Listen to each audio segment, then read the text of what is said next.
किसान साथियों, आज की वीडियो में हम जानेंगे यूरिया खाद के बारे में। धान की फसल में हमें यूरिया कब इस्तेमाल करना चाहिए, कितनी मात्रा में इस्तेमाल करना चाहिए, ये तो हम जानेंगे ही जानेंगे। इसके अलावा हम ये भी जानेंगे कि हम यूरिया की क्षमता कैसे बढ़ाएं, यानी यूरिया में उपलब्ध नाइट्रोजन की क्षमता कैसे बढ़ाएं, और क्या हमें धान की रोपाई के समय यूरिया डालना चाहिए या नहीं डालना चाहिए। अगर हम कोई दूसरी खाद का इस्तेमाल करते हैं, जैसे अगर हम DAP डालते हैं तो कितना यूरिया डालें, अगर हम NPK डालते हैं तो कितना यूरिया डालें, और अगर हम सिंगल सुपर फास्फेट डालते हैं तो हमें यूरिया कितना डालना चाहिए। यूरिया खाद डालते समय कौन कौन सी सावधानियां बरतनी चाहिए, किन किन बातों का ध्यान देना चाहिए, कब यूरिया नहीं डालना चाहिए, कब यूरिया डालना चाहिए, एकदम विस्तार से आपको समझाने का प्रयास करेंगे ताकि आप भी धान की फसल में सही समय पे इसका प्रयोग करके ज़्यादा से ज़्यादा लाभ ले पाएँ। तो पूरी वीडियो किसान साथियों आप देखिएगा और हमें कमेंट के माध्यम से एक छोटी सी जानकारी आप दें कि आपकी धान की फसल रोपाई के बाद अभी कितने दिन की हो गई है, या फिर अगर आपने अभी रोपाई ना की हो तो भी आप हमें कमेंट करके बता सकते हैं। तो चलिए जानते हैं यूरिया खाद का प्रयोग हमें कब करना चाहिए। यूरिया के इस्तेमाल से नाइट्रोजन की पूर्ति होती है। इसमें 46% नाइट्रोजन की उपलब्धता होती है। यूरिया डालेंगे तो नाइट्रोजन पौधे को मिलेगा। अब नाइट्रोजन हमारी मिट्टी में सबसे ज़्यादा कमी नाइट्रोजन तत्व की ही है। अगर हम नाइट्रोजन सही से नहीं डालेंगे तो भी उपज में भारी कमी देखने को मिलेगी। लेकिन इसका मतलब ये नहीं है कि आप ज़्यादा यूरिया डाल देंगे तो आपको ज़्यादा उत्पादन मिलेगा। बेशक कम यूरिया या ज़्यादा यूरिया फसल के लिए नुकसानदायक होता है, लेकिन बहुत ज़्यादा यूरिया डालने से भी कोई फ़ायदा नहीं मिलता है। ज़्यादा यूरिया डालना भी फसल के लिए नुकसानदायक ही होता है। तो कब तक यूरिया आप डाल सकते हैं ये भी जानेंगे। सबसे पहले रोपाई के समय से बात करते हैं, क्योंकि अभी रोपाई का समय चल रहा है। तो क्या हमें रोपाई के समय धान की फसल में यूरिया का प्रयोग करना चाहिए या नहीं करना चाहिए, इसके बारे में थोड़ा सा बात करते हैं। धान की रोपाई के समय हम ऐसी कुछ खादों का प्रयोग करते हैं जिसमें नाइट्रोजन की मात्रा पाई जाती है। जैसे अगर आप DAP का इस्तेमाल करेंगे तो इसमें लगभग 18% नाइट्रोजन होता है, साथ में 46% फास्फोरस होता है। अगर आप कोई NPK डालते हैं, NPK तो बहुत तरह से आते हैं। फ़िलहाल NPK 12-32-16 में 12% नाइट्रोजन, अगर आप 10-26-26 डालते हैं तो 10% नाइट्रोजन, और 14-35-14 डालते हैं तो 14% नाइट्रोजन, 20-20-0-13 डालते हैं तो 20% नाइट्रोजन, यानी सब में अलग अलग मात्रा में नाइट्रोजन होता है। अगर आप DAP या कोई NPK डालते हैं तो लगभग इसमें नाइट्रोजन की उपलब्धता हो जाती है, कुछ हद तक इसमें नाइट्रोजन होता है। लेकिन अगर आप सिंगल सुपर फास्फेट का इस्तेमाल करते हैं जिसमें आपका फास्फोरस, कैल्शियम और सल्फ़र होता है, इसके इस्तेमाल से नाइट्रोजन की पूर्ति नहीं होती है। तो अगर आप धान की रोपाई से पहले अगर आप DAP खाद का इस्तेमाल करते हैं या कोई NPK डालते हैं तो धान की रोपाई के समय यूरिया खाद डालने की आवश्यकता नहीं है। आप डाल सकते हैं, आपकी मर्ज़ी, लेकिन नहीं डालना चाहिए। आपको कब डालना चाहिए? धान की रोपाई के समय अगर आप DAP या NPK डालते हैं तो पहली यूरिया रोपाई के 1 सप्ताह के बाद या 10 दिन तक आप प्रयोग करेंगे तो अच्छा रहेगा। क्योंकि शुरुआत में यूरिया क्यों नहीं डालना चाहिए इसके बारे में भी हम बात करेंगे। सबसे पहले SSP के बारे में थोड़ा सा चर्चा कर लेते हैं। SSP खाद में नाइट्रोजन नहीं होता है, तो SSP खाद के साथ कुछ यूरिया आपको मिला के देना चाहिए। तो जैसा कि हमने बोला, अगर आप DAP या NPK डालते हैं तो आपको यूरिया क्यों नहीं डालना चाहिए, इसके बारे में हम थोड़ा सा बात करते हैं। आपको यूरिया इसलिए नहीं डालना चाहिए क्योंकि यूरिया अगर आप बहुत ज़्यादा खेत में पानी भरा होता है उसमें डालते हैं तो उसकी उपलब्धता कम हो जाती है। तो अगर आप उस समय डालेंगे जब खेत में पानी भरा रहेगा तो ये कम काम करेगा या बहुत जल्दी। अब मान लीजिए आपकी भारी मिट्टी है तो वहाँ पे चलिए हाँ अच्छे से लाभ कुछ मिल भी जाएगा। लेकिन अगर हल्की मिट्टी है और वहाँ पे आपने यूरिया डाल दिया तो होता क्या कि हल्की मिट्टी में पानी के साथ बहुत जल्दी जो यूरिया है घुल के नीचे चली जाती है, जिससे उसकी उपलब्धता कम हो जाएगी। तो इसलिए हम बोलते हैं कि यूरिया अगर आप SSP डालते हैं तभी रोपाई के समय डालें, अन्यथा DAP या NPK डालते हैं तो रोपाई के समय यूरिया न डालें। तब 1 सप्ताह से 10 दिन तक यूरिया डालना चाहिए। ये तो बात होगी रोपाई के समय यूरिया डालना है या नहीं डालना है। अब बात करते हैं कुल कितना यूरिया हमें धान की फसल में देना चाहिए। कुल यूरिया 90 किलो से लेकर 120 किलो तक धान की फसल में इस्तेमाल करना चाहिए आपको। ये जो हम आपको मात्रा बता रहे हैं ये पर एकड़ के हिसाब से है, यानी 1 एकड़ खेत में 90 से 120 किलो तक यूरिया आप डाल सकते हैं, लेकिन एक बार में नहीं डालना है। आपको कई भागों में बांट के इसका इस्तेमाल करना है। कम से कम 3 बार आपको डालना चाहिए और अधिकतम आप कई भागों में बांट के डाल सकते हैं। कम से कम किन किसान साथियों को डालना है, किन किसान साथियों को ज़्यादा बार डालना चाहिए, ये भी बात करते हैं। अगर आपकी मिट्टी थोड़ा सा भारी मिट्टी है जहाँ पे पानी वगैरह अच्छे से रुक जाता है, बहुत सारी मिट्टियाँ ऐसी भी है जो हल्की मिट्टी होती है। अब हल्की मिट्टी में सबसे बड़ी समस्या होती है कि उसमें यूरिया बहुत जल्दी नीचे चला जाएगा, यानी नाइट्रोजन नीचे चला जाएगा। जब मैं कभी कभी यूरिया बोल दूँ तो आप समझ लीजिए कि हाँ नाइट्रोजन की बात कर रहे होंगे, तो क्योंकि यूरिया के इस्तेमाल से नाइट्रोजन की ही पूर्ति होती है। तो जैसा कि मैंने बोला, भारी अगर आपकी मिट्टी है तो ऐसे खेत में आप यूरिया कम से कम 3 भागों में बांट के डालिए। हल्की मिट्टी है तो आप 4 बार, 5 बार, 6 बार भी यूरिया डाल सकते हैं।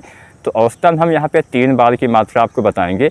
अगर आपकी हल्की मिट्टी है तो आप उसी हिसाब से मात्रा कम ज़्यादा करके समय आपको मतलब याद रखना है कब डालना है। तो जैसा कि मैंने बोला 3 बार कम से कम। तो पहली बार यूरिया रोपाई से 1 सप्ताह या 10 दिन तक, दूसरी बार यूरिया रोपाई के 20 दिन से लेकर 30 दिन तक, और अंतिम यूरिया रोपाई के 40 दिन से लेकर 50 दिन तक धान की फसल में आपको इस्तेमाल करना होता है। ये तो हमने समय आपको बता दिया। अब समय का चुनाव कैसे करना है ये भी आप जानिए। अगर आप DAP या NPK डालते हैं तो रोपाई के 1 सप्ताह तक और पहली बार यूरिया आप डालिए। अगर आप SSP डालते हैं तो यूरिया आप 4 बार डालिए। भारी मिट्टी भी है तो आप 4 बार डालिए।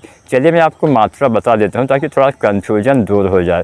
सबसे पहले DAP वाले किसान साथी मात्रा जान लीजिए, क्योंकि DAP में नाइट्रोजन की मात्रा होती है, या फिर कोई NPK डालते हैं तो उसमें भी नाइट्रोजन की मात्रा होती है। तो यहाँ पे हमने कुल यूरिया 90 से 120 किलो बताया हुआ है। तो अगर आप DAP या NPK डालते हैं तो यूरिया की मात्रा कुछ कम करना पड़ेगा। 15-20 किलो यूरिया आप कम डालिए अगर आप DAP या NPK 12-32-16 या कोई दूसरा NPK इस्तेमाल करते हैं तो उस हिसाब से मात्रा कम हो जाएगी। तो अगर आप धान की रोपाई के समय DAP का इस्तेमाल करते हैं तो पहली यूरिया रोपाई के 1 सप्ताह से 10 दिन तक 15 से 20 किलो डालें, या फिर अगर आप NPK 12-32-16 भी डालते हैं तो भी आप 15-20 किलो यूरिया 1 सप्ताह से 10 दिन तक पहली बार डालें।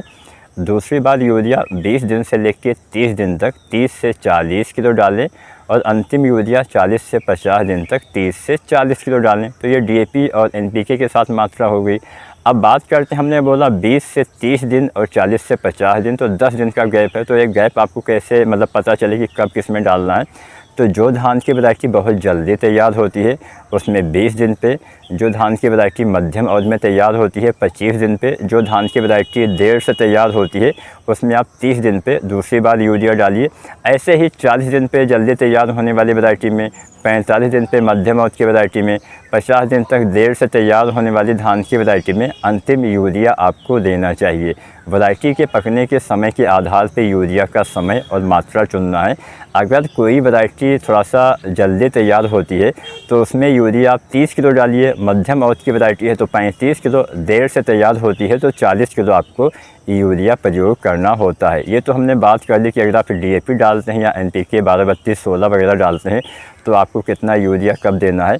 अब बात करते हैं सिंगल सुपर फास्फेट के बारे में। बहुत सारे किसान साथी इस खाद का इस्तेमाल करते हैं। तो अगर आप सिंगल सुपर फास्फेट का इस्तेमाल रोपाई से पहले करते हैं तो उसी समय जब आप SSP डालें तो 15 से 20 किलो यूरिया उसी के साथ आप मिला लीजिए, और बाकी 15 से 20 किलो यूरिया 1 सप्ताह से 10 दिन तक मिलाइए, डालिए खेत में।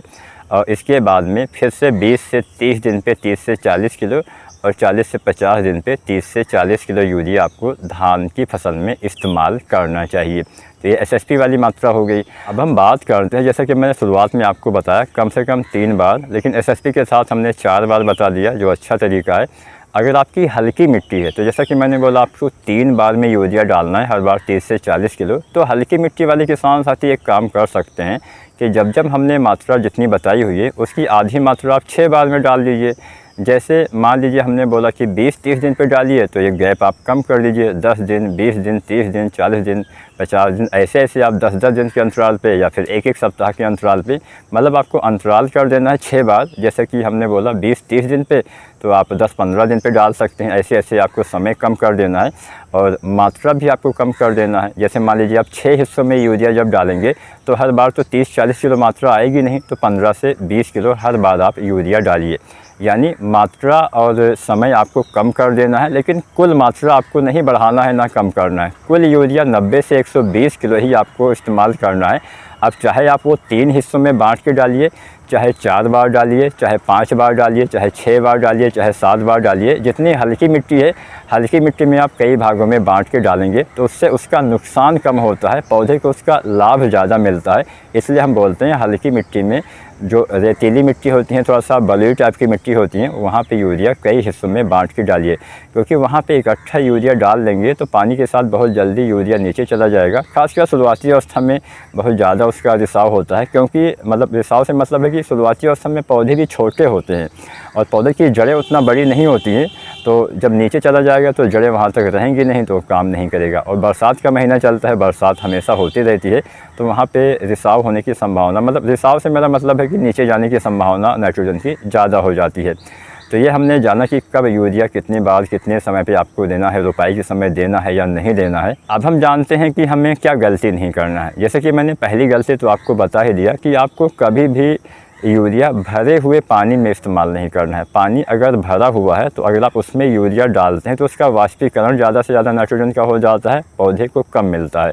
दूसरी बात, अगर आपके खेत से पानी बह रहा है, क्योंकि बरसात का मौसम चल रहा है और होता क्या है कि बरसात में जब ज़्यादा बारिश होती है तो सभी खेतों का पानी ऊपर से बहने लगता है, तो अगर आपके खेत का पानी बह रहा है तो भी आपको यूरिया नहीं डालना चाहिए। तीसरा, अगर आप मतलब दोपहर में बहुत तेज़ धूप होती है, बहुत तेज़ अगर हवा चलती है, तो बहुत तेज़ हवा या धूप हो, बहुत गर्म मौसम हो, तो उस समय यूरिया डालने से बचना चाहिए। अगर आप ऐसी कंडीशन में यूरिया डालते हैं तो भी इसका वाष्पीकरण काफ़ी ज़्यादा होता है, जिससे उसका लाभ कम मिलता है। इसके अलावा अगर आप मान लीजिए आपकी हल्की मिट्टी वाला खेत है, तो ऐसे खेत में आप पहले सिंचाई करें, उसके बाद यूरिया डालें, क्योंकि अगर आप पहले यूरिया डाल के फिर सिंचाई करते हैं तो भी यूरिया बहुत जल्दी नीचे चला जाएगा। खासकर हल्की मिट्टी वाले खेत में आपको ये ज़्यादा ध्यान देना है। इसके अलावा के साथ साथ आपको अगर यूरिया की क्षमता हम जाने कैसे बढ़ाएं, तो यही सब बातों का ध्यान देके आप उसकी उपलब्धता बढ़ा पाएंगे। उपलब्धता जब बढ़ेगी तो उसकी क्षमता स्वाभाविक रूप से बढ़ जाएगी। लेकिन हाँ, आप यूरिया के साथ सल्फ़र मिला के इसकी क्षमता को बढ़ा सकते हैं, लेकिन आप हर बार तो सल्फ़र मिला नहीं सकते क्योंकि उतनी ज़्यादा मात्रा में आवश्यकता नहीं होती है। तो सल्फ़र डालने का सबसे बढ़िया समय होता है जब आप दूसरी बार यूरिया डालते हैं 20 से 30 दिन पे, तब उसके साथ आप सल्फ़र मिलाइए 90% वाला 3 से 4 किलो। ध्यान क्या देना है, सल्फ़र आपको केवल अगर आपने DAP का इस्तेमाल किया है या NPK डाला है तो ही मिलाना है। अगर आपने सिंगल सुपर फास्फेट खाद डाली हुई है जिसमें सल्फ़र उपलब्ध होता है तो अलग से सल्फ़र डालने की आवश्यकता नहीं है, इस बात का भी ध्यान देना है। अगर आपने DAP या NPK के साथ रोपाई की है तो सल्फ़र 90% वाला 3 से 4 किलो पर एकड़ के हिसाब से धान की फसल में आप 20 से 30 दिन पे औसतन 25 दिन आप मान लीजिए जब यूरिया डालते हैं तो आप इसके साथ मिला सकते हैं। साथ में ह्यूमिक एसिड भी बहुत सारे किसान साथी डालते हैं, साथ में जिंक डालते हैं, तो ये तमाम चीज़ें भी आप प्रयोग कर सकते हैं। जिंक भी डाल सकते हैं, ह्यूमिक एसिड 98% वाला 1 से 2 किलो, जिंक 33% वाला 5 से 7 किलो, या फिर 21% वाला 8 से 10 किलो आप यूज़ कर सकते हैं। तो ये जो 25 दिन का धान की फसल में समय होता है बहुत ही महत्वपूर्ण समय होता है। इसमें जो भी डालेंगे उसका सीधा असर आपके कल्ले के फुटाव पे होगा, पौधे की बढ़वार पे होगा। तो 25 दिन पे 4 चीज़ें आप डालिए, अच्छा रहेगा। एक तो यूरिया डालिए 30 से 40 किलो, दूसरा आप डालिए जिंक 33% वाला 5 से 7 किलो या 21% वाला 8 से 10 किलो। और बेहतर रहेगा कि आप जिंक का स्प्रे विधि से प्रयोग करिए, मिट्टी में डालिए है मत। अगर आप मिट्टी में डालते हैं तो कई बार ज़्यादा pH होने से या फिर कुछ गलती करने से वो काम नहीं करते, लेकिन अगर आप डालना चाहते हैं तो डाल सकते हैं। 33% वाला जिंक सल्फेट 5 से 7 किलो या 21% वाला 8 से 10 किलो डालिए। साथ में यूरिया 30 से 40 किलो डालिए। साथ में सल्फ़र तब डालिए जब आपने SSP ना डाला हो, तो सल्फ़र 90% वाला 3 से 4 किलो। इसके साथ आप डालिए ह्यूमिक एसिड 98% वाला 1 से 2 किलो। ये 4 चीज़ें डालने से कल्ले अच्छे आएंगे, फुटाव अच्छा होगा, ग्रोथ अच्छी होगी और आपको बढ़िया उत्पादन भी धान की फसल में देखने को मिलेगा। तो उम्मीद करते हैं यूरिया कब डालें, क्या रोपाई के समय यूरिया डालें या ना डालें, और क्या क्या सावधानियाँ यूरिया खाद डालते समय हमें बरतना चाहिए, इसके बारे में हमने आपको ज़्यादा से ज़्यादा जानकारी प्रदान कर दी है। अगर आज की मेरी वीडियो आपको पसंद आई है तो वीडियो को आप लाइक करें और SRJ खेती चैनल पे बने रहिए। चैनल को आप सब्सक्राइब भी ज़रूर करिए। धन्यवाद।